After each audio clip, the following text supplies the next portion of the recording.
All right, everybody, welcome to the Cataloging Forum follow-up. So we decided to do this out of a discussion with the Cataloging Committee. We felt like the forum went well last week, and we wanted to have an opportunity for those of you who weren't able to attend to get the information that we talked about there.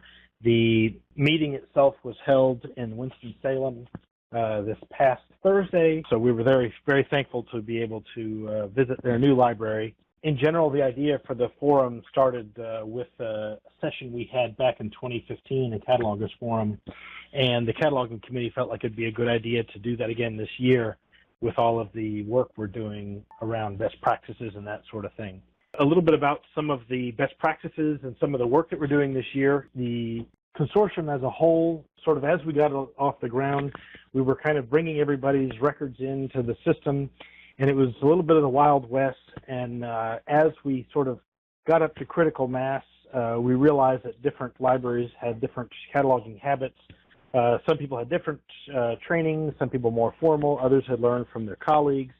And, you know, this at times could result in things like duplicate records or just inconsistencies in the way that things are cataloged. So we've really been working to try to make the catalog more consistent and materials easier to find, and that's really where this best practices effort has come out of. At the same time, we're planning another book dedupe project where we're working on authorities cleanup, RDA conversion, and some other systematic cataloging improvements. This sort of structural work goes along hand in hand with the work that you guys are doing every day to maintain these records. We'll go through the agenda here. The different cataloging committee members have different sections that they'll talk about. And I also want to take this opportunity again to thank them for all of the hard work that they've done getting together these best practices and helping with defining what should be on the assessments and such. I also see in this section to let you guys know about our plans to upgrade to version 3.1 of Evergreen. We're planning on doing that in October. As you may be aware, 3.0 and higher has a web client, which means that you won't have to install the software directly onto your machine if you're just doing circulation, for instance. Catalogers will likely still need to use the software that's installed on your machine for a bit longer until something like version 3.2 or 3.3, but that's part of the reason that we want to migrate to 3.1 so that we can get as close as possible to the version that will be web-only without going completely web-only yet. So those are the things that I want to mention, and with that, I will hand it over to April, who can tell us a little bit about the status of the assessment, but thanks everybody for joining us. Thanks very much, Benjamin. So the item assessment was released on the 30th, late afternoon, and we have had a lot of activity, and as of yesterday, I checked about 18 people have passed the assessment, and I will be sending out weekly update for those who do meet the 43 points out of the 45. I will be sending those out probably every Thursday as much as possible, letting those folks know that they have officially passed the item cataloging assessment. And the bibliographic cataloging assessment will be released in June. We are working on it. It's not quite at the finished stage. We want to make sure that everything that we're asking is clear in the best practices and the questions are clear in the assessment, that we get the scoring that we expect to see and all of that. So that will be as soon as possible in June. We will have more training sessions in the fall. They will pretty much mirror what we have now. We haven't picked the location, so if you all want to volunteer your location and have space for about 40 people, then let me know. We do want tables for people who are attending so that they can have electronic devices if they want them, but they're not required. And the training themselves will not be mandatory, but of course it is strongly recommended for anyone who feels like it would be beneficial to them. So if anyone wants to talk to us and would like us to emphasize that with their directors, please let us know. That's pretty much all that I have. What we did at the forum is open things up to the attendees to talk about any questions or concerns that came up at the training sessions. Obviously, at this point, folks might have questions or concerns about the assessment if they've had an opportunity to take it. If you all would like to type those questions into chat, we'll do our best to respond to anything. Some of the questions you can see here in the agenda from the cataloging forum itself. So if you have anything along that line or something different that you want to talk about, then feel free to type away. So one of the things that people did talk about was the item cataloging training talked about bib records a lot, and part of that was to give background information for folks to be able to better discern which MARC record would be the better match for their item. And one of the things that we got feedback on was that it would be better to have some hands-on practice. And so that's one of the things that we're going to be talking to Dr. Sonia Archer-Capuzzo about, maybe adding a little bit of hands-on practice cataloging items to the fall sessions. But I'll pass this over to Jonathan to talk about edition statements. Okay, thank you. So one of the first things we talked about at the forum was the use of edition statements. And this wasn't really a conversation about how to use them, but just this is what the cataloging committee is suggesting we use in the instances they should be used. So especially for things like unabridged versus abridged audiobooks, in those cases, that designation should really go to 250. Things like whether something is a large print edition versus a regular print edition, that should really go to 250. And that's mainly because edition statements are visible in the search results. So when you do a catalog search and you get 10, 12 results for your search, the edition statement is one of the things that is listed before without you having to go actually into the bib record itself. So it's useful for patrons and staff as well when they're sifting through search results, trying to find the record they're looking for. So we do suggest that catalogers use the 250 for things like abridged and unabridged designations for audiobooks. For older movies where they were released simultaneously in both widescreen and full screen formats, one of my go-to examples is the Harry Potter movies. Some of the earlier ones, like Prisoner of Azkaban, was released on both widescreen and full screen editions. Those should be on separate bib records, and it would be useful to include a widescreen and full screen designation in the 250 for those. And for things like large print books that may have its own edition statement on the title page or the cataloging, the SIP page inside the book, where it'll say maybe like First Harper Lux edition, so it doesn't expressly say large print. You can still include large print in the 250. What I do is I will put the phrase large print in brackets because it's not technically part of the official edition statement, but you can still put it in there. That's just a personal preference of mine. So those are some things that we've noticed sometimes are in a 500 rather than a 250 on a bib record, and they should really, it's more useful to patrons, and I think it'll make a better catalog if those things are included in a 250 as opposed to a 500. Does anybody have any questions about edition statements? Okay, so the next thing we talked about at the forum were monograph parts, monograph part labels. If anyone is not familiar with what they are a way in which you can designate or split up a collection of individual pieces, but still have them on the same bib record. So the most common example are TV series. So TV series come with multiple discs, 5 discs, 4 discs, whatever. But their MARC records are for the entire set, so all 5 discs.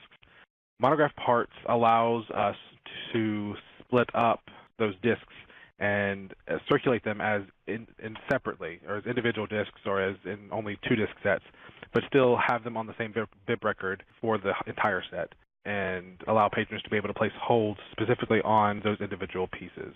So if your practice is to break up your TV series into separate discs and circulate them that way, I mean, that's perfectly fine. But if you're going to do that, everyone at the forum did decide as a group that if that's going to happen, you need to use monograph parts to designate them. It's not enough to simply put in the call number that it is discs 1 through 3 or 4 through 6 or anything like that. You have to give it a monograph part label. And what that allows patrons and staff to do is to place holds on those specific parts. So if a patron only wants discs 4 through 6 of that set, if the monographic part has been applied to that item, that circulates that way, the patron can get it, and they won't get any. Evergreen won't try to pull any other item on the bib record except that specific item with that specific monograph part. So this is a solution to patrons who are place title level holds on these bib records for a complete TV series or anything else. Usually TV series are just the best example. And it prevents them from randomly getting, disc 3 of a set when they were trying to get the whole set. We also talked about the different terminology of monograph parts, because if we're going to do this, we have to use a similar vocabulary.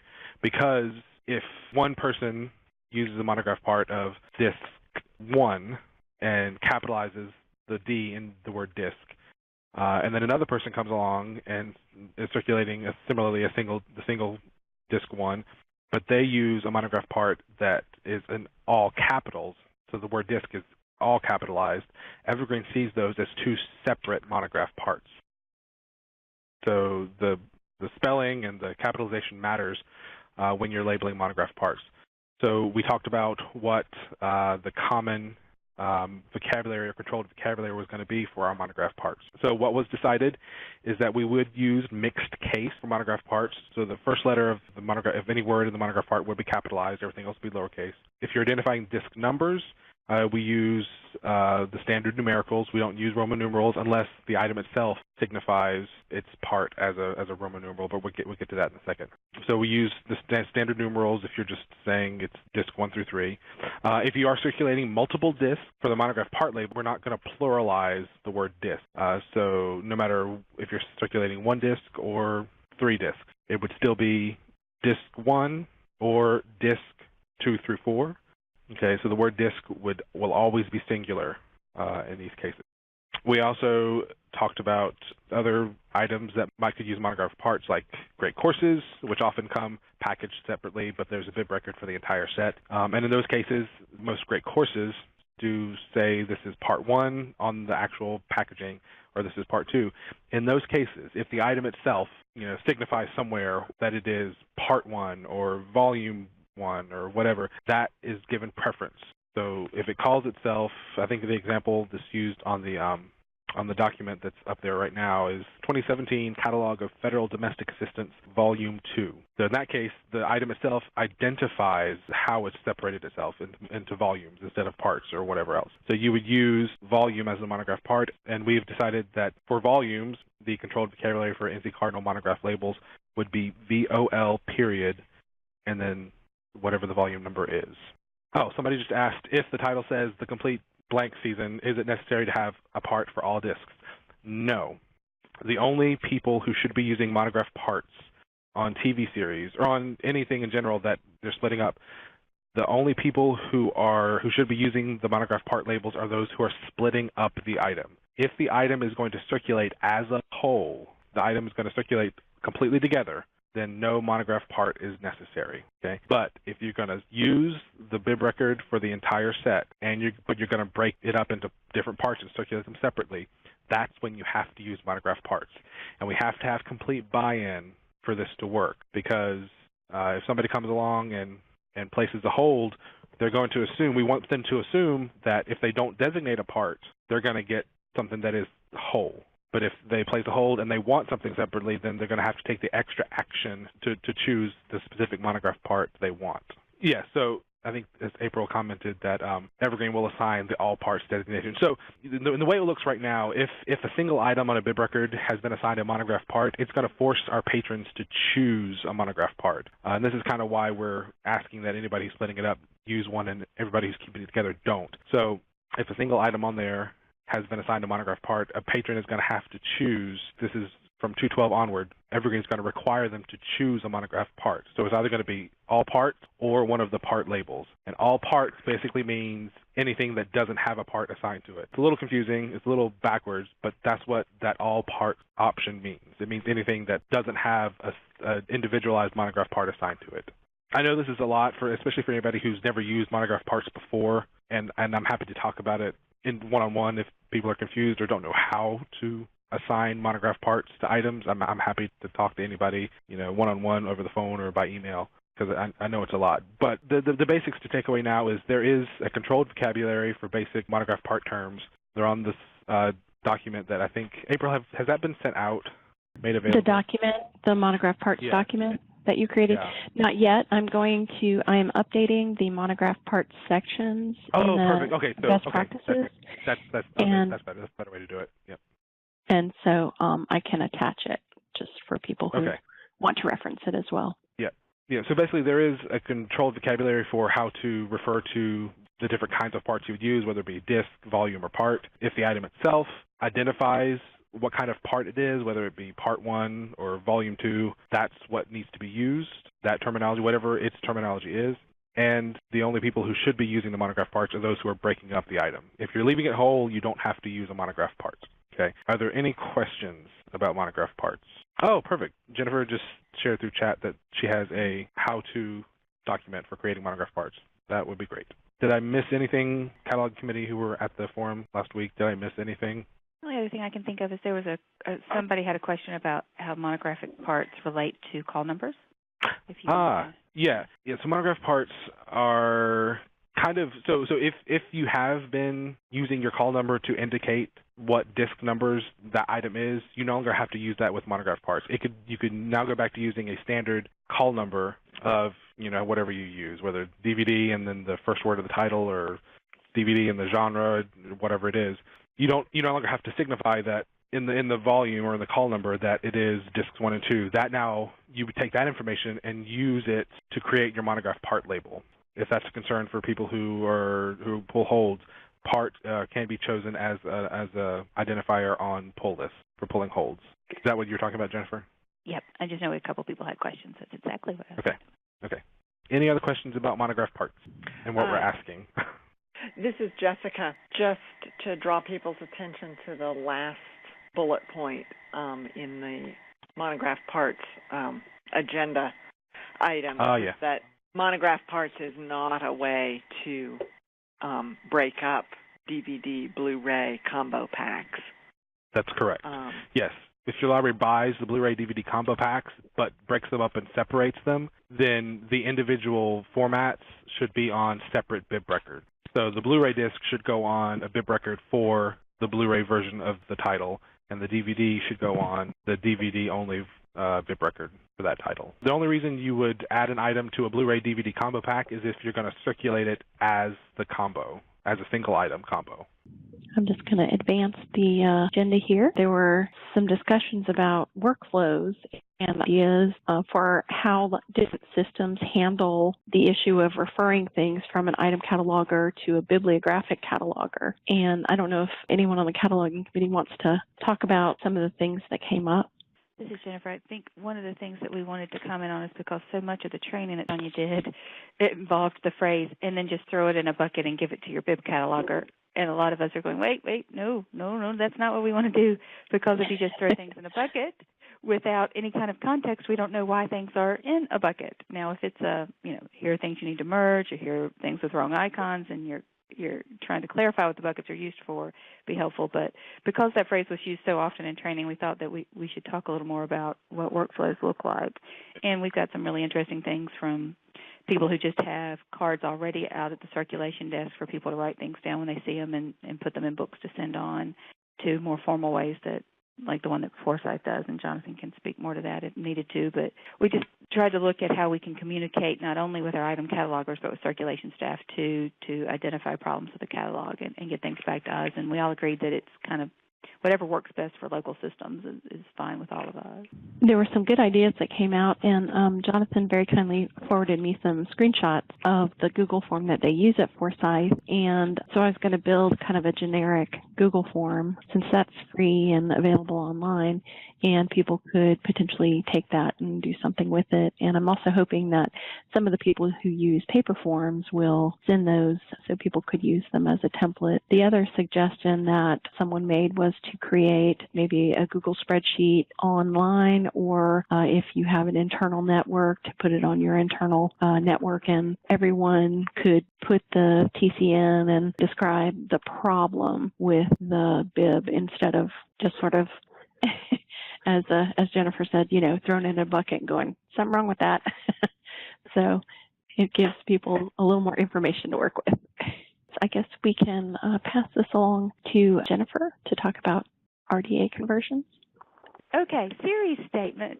I was saying that these two different items that came, the series statement and the publisher, are things that we've talked about from RDA conversion for a few years now. They're not new concepts, but these are just things that we've seen in some of the old data that we're cleaning up as we revisit some of the older records, and thought we would share those and ask others to join in the fun of cleaning up old records as you see them. This is an example of the Charlie Davidson series, which, by the way, is not actually a traced series, but a very good one. I highly recommend it. But if you're reading the Dorinda Jones series of Charlie Davidson, it doesn't belong in a B subfield there. It's just fifth grade past the light. Where it does belong is in a 490, and you can see that kind of further down there. It's the example that's not traced in the bottom right box there, that she would just get a 490 that says a Charlie Davidson novel. And she would not get an 800 because if you go to the Library of Congress to see if this is an official series, you just check their authorities website, which is actually there on this handout. If you look it up and the series isn't there, then it's not traced. So it doesn't need an 8XX field. But if it is there, you copy exactly what's there into either the 800 or the 830, depending on whether you've got the title or not, whether you've got the author or not with the title of the series. And so we've got a couple of examples there below. So the 800, you get the personal name with the title. 810 would be corporate name, like Weight Watchers Magazine, and then the series there, or the series uniform title, describing what those are. And you take those exactly from the Library of Congress authorities, go in those 800 fields. The 490 comes exactly from the book or the item, and you just, whatever it says explicitly can go into the 490, even if it's not traced. That's what you see there in the Charlie Davidson example. Worth noting, we don't use 440 fields at all anymore. They're obsolete. Evergreen doesn't do anything with them. RDA doesn't recognize them. So if you see a 440, it should either be deleted or converted into a 490. I think that's really it for the series statement. Other item under RDA conversions is converting 260 into 264. Again, the 260 is now obsolete because RDA broke out the functions, the various entities, so that we can use a 264 with a couple of different 4 different second indicators there. And there's a chart listing what those are. Primarily what we see, the combination is we'll use the 1 in the second indicator for publisher, and for AV materials you'll get a 2 in the second indicator for the distributor, and the 4 for the copyright date. While this is a repeatable field, it's only repeatable in as much as you are using multiple entities. It is not repeatable to add multiple publishers. And we did talk at the forum, and it's not included on the handout here, but if we ran into situations, and we'll talk about it a little later, about why we would be using a record for multiple publishers, then we would want to just use the one publisher there and add a 500 note. Okay, and moving on to some of the other things that are there, we wanted to make sure that the fixed fields actually match, because that's one of the things that didn't come across very well in the training that we did, is while technically there may be situations to where you would use the date type up there with a publisher and a copyright date that aren't quite the same, but we don't want to do that because it causes confusion for other catalogers that are trying to determine if this is the right record and what other people have used it for. And one of the things we want to make sure that we talk about with best practices is we're trying to create best practices for consortium, which means if Jonathan's cataloging is using a record I created, he should know why I used it and why I chose that record and what I've done with it, especially for using it for multiple items and multiple publishers. So it's important that we get that publisher statement in there, but then add, and this is where I was going, add the 500 statement to say publishers may vary, instead of trying to create a multiple 264 there for more than one publisher, because that's just not the way MARC works. And I did not have in my notes, apparently there is a way to add the copyright symbol to the 264 for the second indicator. I need to look that up and see what it was so we can share it. Thanks to Angie Bates from Perry Memorial Library. I have that there. So that was my last note there. And any kind of weird special characters you see in look, that's it, Alt 0169. Very nice. I learned something at this cataloging forum too. I was thrilled. And any special characters that appear are just because they didn't, the data didn't come in correctly. It just didn't translate correctly. That old T in a circle with a little B flat looking thing there beside it doesn't mean anything, so we should always clean those up. So that's the nature of what we do, is clean up the records, especially when we encounter old ones when we're adding new copies and replacement copies. The new stuff normally looks pretty good, but this old stuff, we still got a challenge ahead of us, so we'd appreciate any help we can get doing that. I think switch that's all back we over. talked about. Okay. Oh, yeah, there's the Alt plus 069. Okay. If anybody wants that.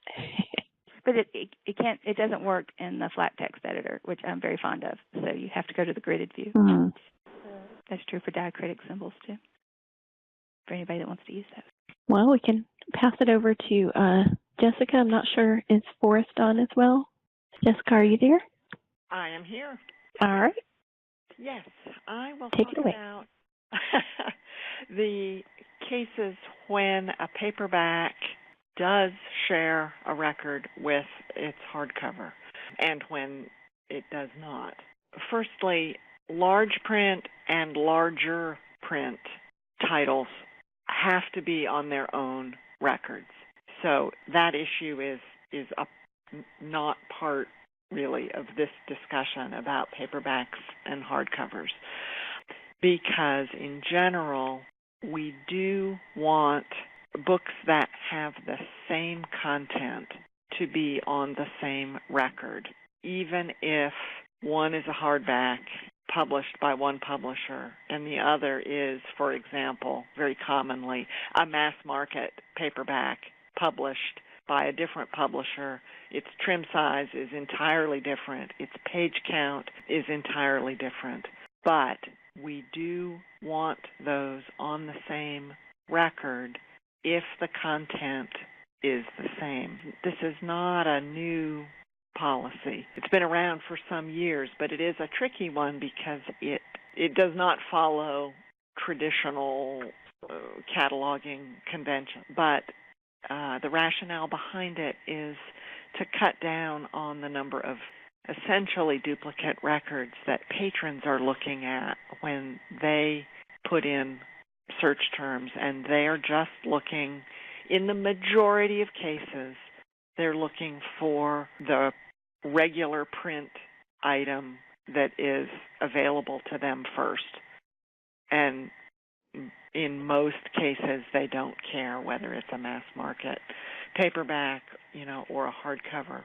Now, this is a case, as Jennifer mentioned, where a 500 note that you can add that would say publisher and paging may vary. That is a helpful signal to fellow catalogers that, yes, this particular record is covering more than one print format of a book. The question came up about adding the ISBN to the item in hand. And usually, the most common scenario is there will be a record in the catalog for a hardcover edition of something. And you are holding a paperback edition, usually published later. Often, if it's a trade paperback, maybe it does have the same publisher, but if it's a mass market paperback, it might be a different publisher. The sizes will be different. The ISBNs, of course, will be different from the existing hardcover record. There are some systems that won't add the paperback ISBN in hand, but many of us thought that it's helpful to have it there. But in order to cut down on confusion when doing record importing, that it would be better to add that ISBN to an 020 subfield Z rather than a subfield A, so that it won't collide. Then also add the subfield Q for paperback, because, again, that's giving clues to catalogers who follow you as to, okay, what happened with this record? So now we can look at a record, we can see, okay, the publisher and one of the ISBNs, those are for the hardcover. Here's an ISBN, an 020 subfield Z for a paperback, and then I can look and see there's a 500 line that says publisher and page count may vary. So now I understand this is a record that's being shared by hardcover and paperback. There wasn't so much feedback about this at the forum last week, but at some of Sonia's trainings, there was some feedback that this whole scenario can be a problem for patrons who do have a preference, either for paperback only or for hardcover only, in terms of, when they're placing holds. But what we have really kept as our guiding principle is keeping the catalog as efficient and clean looking for the majority of patrons as possible. And we know that those patrons for whom this is a problem, they will, we hope and we assume that they will tell us about this. They will tell you and your circulation staff. And your circulation staff probably have relationships with these patrons and can then explain what we've tried to streamline it, but if you need hardcover only, and that's how you want to place your holds, just give us a call. We can take care of that for you to make it a customer service issue. So we just wanted to reiterate that paperbacks and hardcovers can and should share a record when the content is the same. If there's a new foreword or a new afterword or some other actual content change, then of course the items get, the resources get separate bib records, but otherwise they can share. And we have a question from Jenny. At the forum, I thought it was said we could use subfield A to add an ISBN. There are a lot of subfield A's that have been added. I think that a minority of systems were adding a subfield Z, but I think my recollection at the forum is that it was agreed that doing it as a Z would be a handy way to do it moving forward, because it's searchable, but it's searchable but not matchable, I would say. Does that right? It's not in the cardinal match set, so only the subfield A is. So that was kind of a late-breaking development that solves a problem for those systems that are batch importing and maybe don't want to match or overlay a record. And Jenny also asks, am I correct that for larger print paperbacks, we do not put in a, quote, large print GMD, but large print and larger print do go on the same record with each other, just not on the same record with regular print.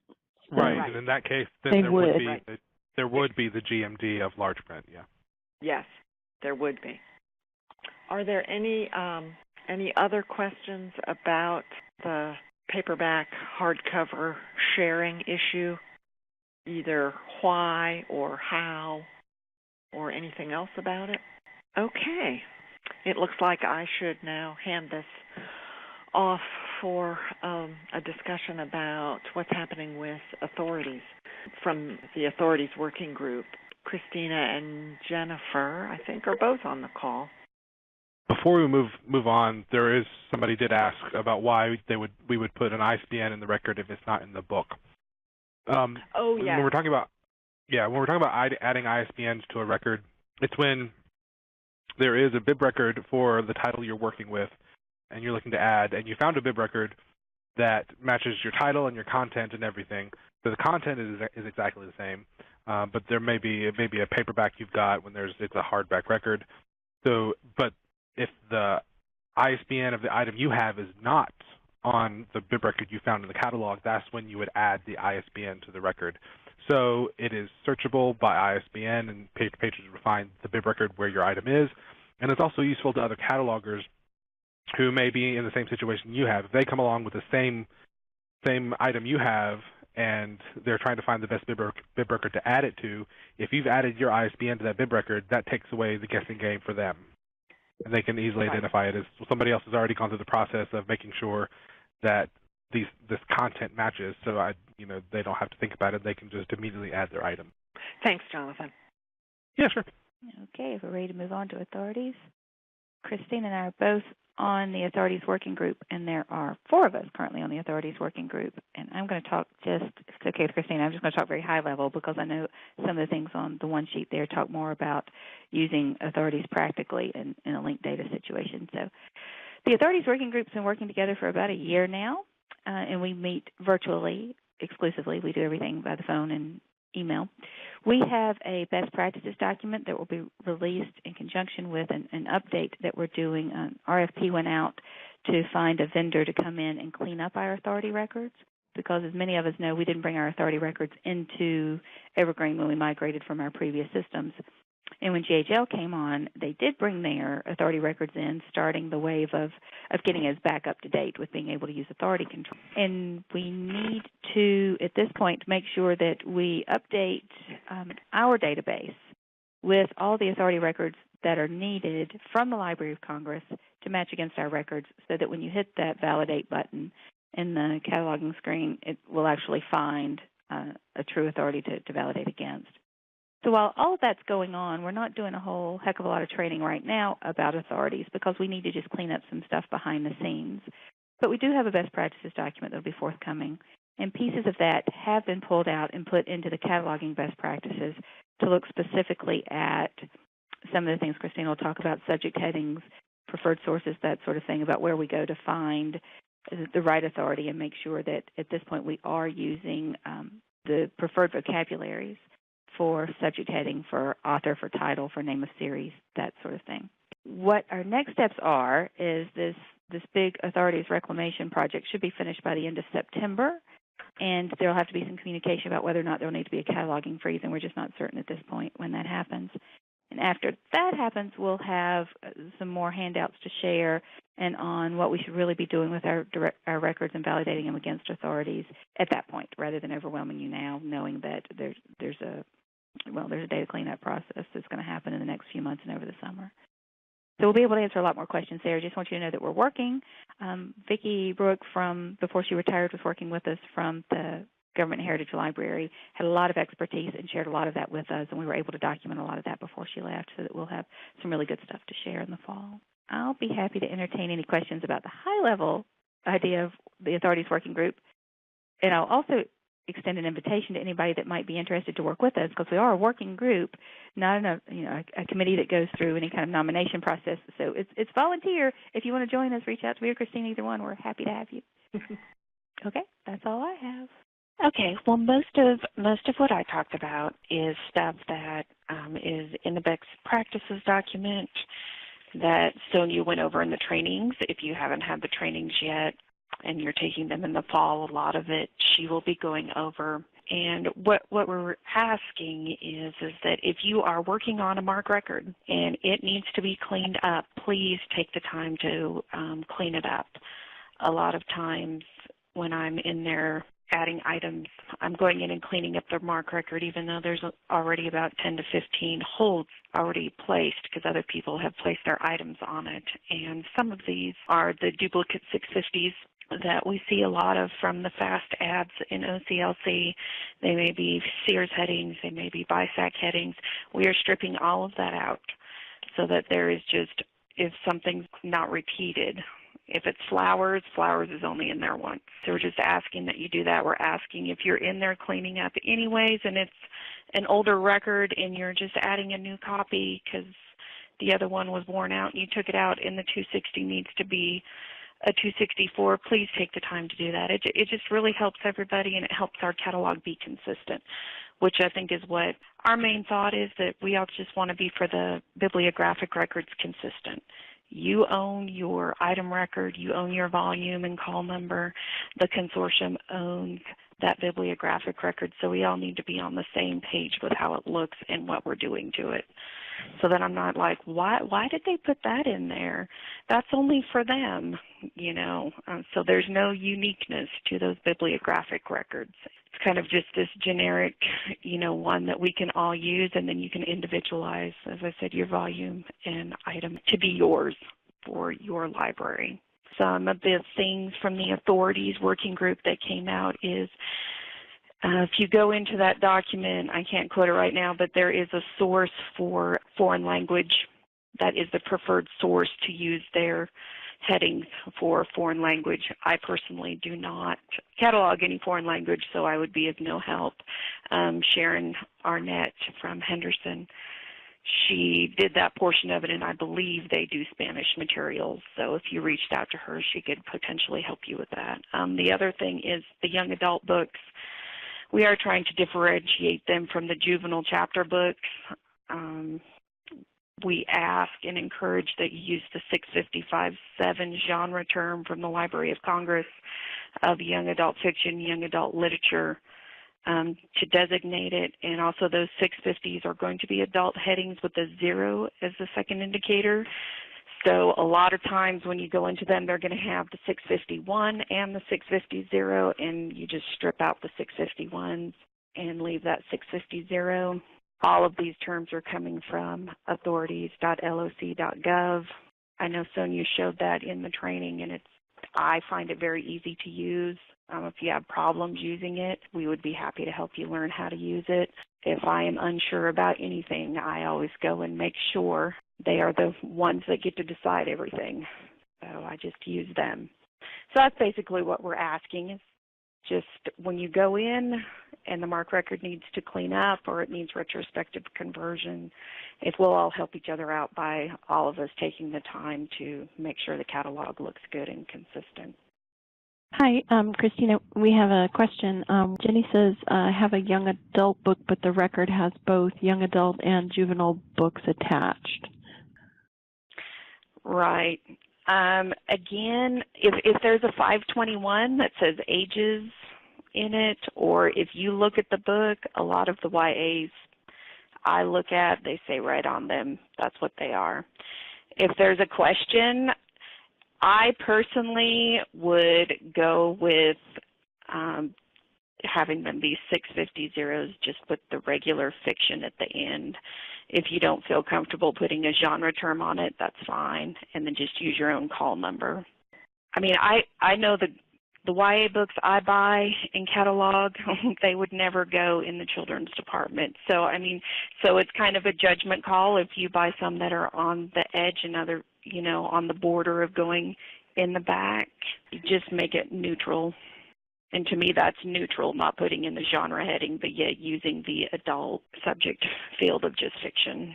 That is designating that it comes from the Library of Congress subject heading. And we are trying to use Library of Congress as our place we go to for all of our things so that we're consistent. Again, in the best practice document, I believe there is a link, and Sonia actually also showed the link into those databases to find the terms. 655 is used for genre terms, and 650 is for subject headings. So that's what that number is used for. Right. And there isn't a young adult fiction genre that we can use in any other preferred vocabulary outside of Library of Congress subject heading. So we simply use the Library of Congress subject heading term that's available as a 655. So I think what Sonia said was kind of good. The 655 is what it is, and the 650 is what it's about. If you're wondering, because there are 650 mystery fiction. Normally we don't put mystery fiction in a 650, we put it in a 655 because that's what it is. A lot of times it's about an investigation and a death, but the mystery is what it is. So what Sonia described at the training is what is a book or what is the book about. So for mystery fiction, the book is mystery fiction. That's not necessarily what it's about. The contents of the book, if you read genre reflecting, if it has all the elements, it makes it that mystery fiction. But that's what it is. But the content of the book is about the detective investigating a murder. So I thought that was a unique way she brought of thinking about the two different fields. We have a question. Where does large type books go in the 650 or 655? It's Jenny, the same situation as young adult, the young adult fiction. Since there's not a Library of Congress genre form term for large type books, and they're describing the genre or format of the book, not the content, not the subject content of the book. So it's the same thing as a young adult fiction. It goes into 655, second indicator 7, with the subfield 2 after it of LCSH. And again, I think like what Jonathan said, equally as important is go ahead and putting that in a 250 because that is going to be seen quicker than in a 650 field. Yeah, I think to Jenny's point, having seen it both ways in bib records for large type books specifically, it's because a lot of OCLC records do it that way. If you get your records from OCLC, they'll put 9 times out of 10, they'll have the large type book in a 650 instead of a 655, and I'm constantly changing it when I bring them in. just want to let you all know that the cataloging committee had discussed whether we might be able to have access to RDA Toolkit, and Benjamin did some investigating and talked to them. And in the new budget, starting in July, as soon as we can get that contract going, we'll have 33 seats. So that doesn't mean that we only have 33 people who can access it. It just means that many people can access it at the exact same time. When they start to make their changes in 2019, that will be very useful. We're also going to have a professional development collection that circulates from the state library. Jeffrey Hamilton, who does our adult services here in library development, is developing this for libraries to be able to use for their staff. It's going to be housed in Evergreen and NC Cardinal. Libraries outside of Cardinal can also use it. They'll just have an account that they use to check out these professional development materials and not anything else. Benjamin asked Sonia Archer-Capuzzo for some suggested titles, and so we do have a list of those. We're going to look at adding those, and if you all have any other titles that you'd like to suggest, please let us know. We hope to be able to purchase those and get things going. We're going to be doing some testing here, so it'll probably be next fiscal year before it's completely operational, but that should be a useful thing. And also we have an upgrade to 3.1 coming in October. So we're working with Mobius to get that all pinned down. We're working on also getting a test version set up so that people can start using that. So by the end of June, we should have that accessible. So you all can start working in that to see how it is and what issues come up for you. And then we will be doing some training and rolling it into production in the fall. We'll still be able to use the Zool client for most functions other than circulation because there are still some bugs. And so most of the libraries who are currently on 3.1 do recommend using the Zool client for cataloging, acquisitions, serials, and admin functions. The Gmail account that I just recently set up for the cataloging committee is there. So it's cardinalcatcommittee@gmail.com. So if you want to send a collective email instead of having to look up everybody's email, all the cataloging committee members do have email addresses on the nest. So if you want that to access just a particular person, then you can use that as well. We also have cataloging committee nominees, and we will be making some selections from that list in the very near future and announcing that. After our announcements and wrap up at the forum, we did have some general discussion and questions. There were various suggestions. One of them that was very interesting is to have regional cataloging groups meet. That was found to be a very favorable idea by most of the people there because travel is always difficult to get to a centralized location or be able to travel very much. So having local groups meet and perhaps have a topic of conversation for their meeting is a great idea. So we're going to be looking at how we can facilitate that. There were some questions about functionality that we are certainly still looking at development requests and what we might be able to do now that we have better access to our data, and our hoster, Mobius, is generally willing to work with us on trying to facilitate some of these things. So we are looking at things that we might be able to do to make catalogers' jobs a little easier. If you all have thoughts or suggestions there, let us know. Just keep in mind, it often requires time and budget considerations that, we do have to take into account, but we're always glad to add to the list of things that people are interested in, and we're working on coming up with a better means to do that helps us track better and helps you all track better what other people have suggested and chime in and say, yes, I want that too. So there was a question at the forum about where our cover art comes from, and it comes from Open Library. So it's openlibrary.com, and how you can fix it, and you have to actually do that through Open Library. Also, if there is no cover art, you can add it through Open Library. What you can do is register for a free account there. You can put in cover art for the particular ISBN for that item. It takes about 24 hours for it to update. And people were reporting, of course, that sometimes because it is a free account and people sometimes add pictures of their kids, their dogs, all kinds of things. So sometimes it helps if others go in and fix that. It's like a wiki. It can vary. Did anybody from the cataloging committee have anything to add? I think one of the things that we talked about doing is keeping a change log of what's going on with the best practices document. At some point, we would just release changes as opposed to making them and not telling people what's changed. Yeah, right now, as some of this information is being updated, I am having to make more changes on the fly as I'm working on the bibliographic assessment. I want to make sure that all that information is in there, but once everything is stabilized, we will be making regular updates to that. I can certainly post some of the changes that I'm making now for people to be aware of, but it will become a more regularized situation as we update it going forward. Anything else from anybody? Well, I think we can wrap this up. I hope everyone had an opportunity to ask anything they wanted to. If not, feel free to ask individually if you want to ask cataloging committee members, or send it to that Gmail address. Everyone will be glad to respond and answer your questions. And we appreciate your time today. Thank you. Thanks, everyone. Yeah, thank you very much. And thanks to the cataloging committee for doing all this and the forum. Bye, everybody. Bye. Goodbye.